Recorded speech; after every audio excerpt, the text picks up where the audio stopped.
Olá! Hoje a gente vai mergulhar na estrutura humana de uma reunião mediúnica espírita, usando como base o material da FEB, sabe? Aquele do programa 2, módulo 1.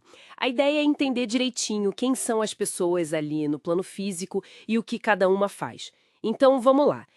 Por onde a gente começa a entender essas peças-chave encarnadas numa reunião mediúnica? Oi, olha, é uma ótima pergunta. E entender isso, essa organização, a responsabilidade de cada um, é fundamental para o bom andamento do trabalho, né?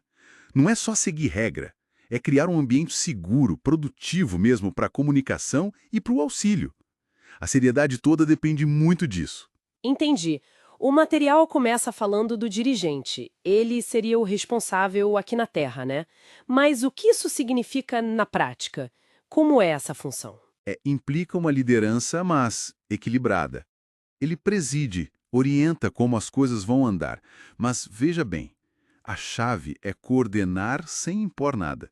Precisa ter muito tato, muita sagacidade, principalmente para conseguir discernir o tipo de comunicação que está acontecendo ali e proteger os médiums, né, de enganos, de ilusões. É diferente de gerenciar uma equipe normal, porque lida com energias, sensibilidades. É bem particular. E muitas vezes o dirigente também acumula a função de médium esclarecedor. Faz todo sentido precisar desse tato extra. E já que você mencionou os médiuns esclarecedores, que Sim, também chamam de dialogadores, né? sim. Qual é exatamente o papel deles? Parece algo bem delicado. Nossa, extremamente delicado. E central, são eles que conversam direto com os espíritos que se comunicam, principalmente os que estão sofrendo, tentando orientar. Mas não fazem isso sozinhos, claro. Agem inspirados pelos guias espirituais da reunião. Por isso o material bate tanto na tecla de ter uma base firme nos ensinos espíritas e, olha, um esforço constante de reforma íntima. Essa busca por melhorar, por vencer as próprias imperfeições, que dá a eles a tal autoridade moral para ajudar, sabe? Não basta só saber. Precisa ter calma, humildade, firmeza também e muito respeito, claro. Compreensão. O exemplo da própria pessoa é a ferramenta mais forte. Como diz lá no livro dos médiuns, né? Um bom conselho fraterno pode ser o estalo para o espírito se arrepender, se transformar. Entendi essa ligação forte entre a postura do médium e o resultado do diálogo. Agora, e os médiums ostensivos, aqueles cuja mediunidade é mais óbvia, tipo psicofonia, psicografia? Isso. Esses são os canais mais diretos, assim, cujas faculdades aparecem de forma mais clara.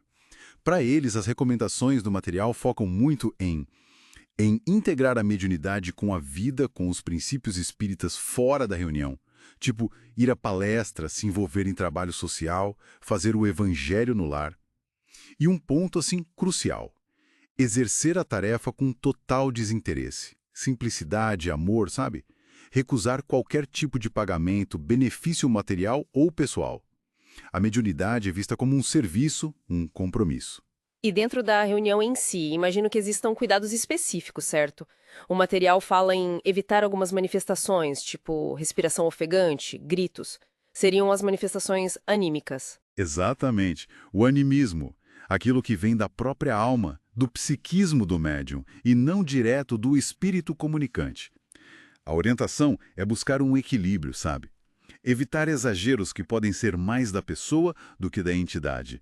Se guiar pela fé raciocinada, pela lógica junto com o sentimento, e não pela emoção solta, descontrolada.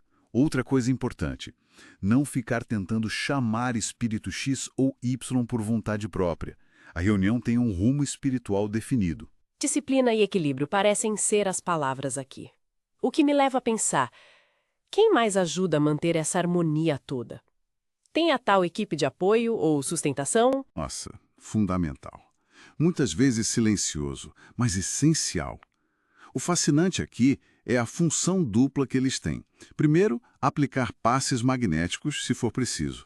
E segundo, talvez até mais importante, sustentar o ambiente com bons pensamentos, com vibrações de paz, de fraternidade. O Chico Xavier e o Valdo Vieira, naquele livro Desobsessão, eles explicam que essa concentração mental de todo mundo ali forma um campo de energia que ajuda os benfeitores espirituais a encontrar os recursos para agir, para socorrer. E essa equipe também tem uma disciplina, né?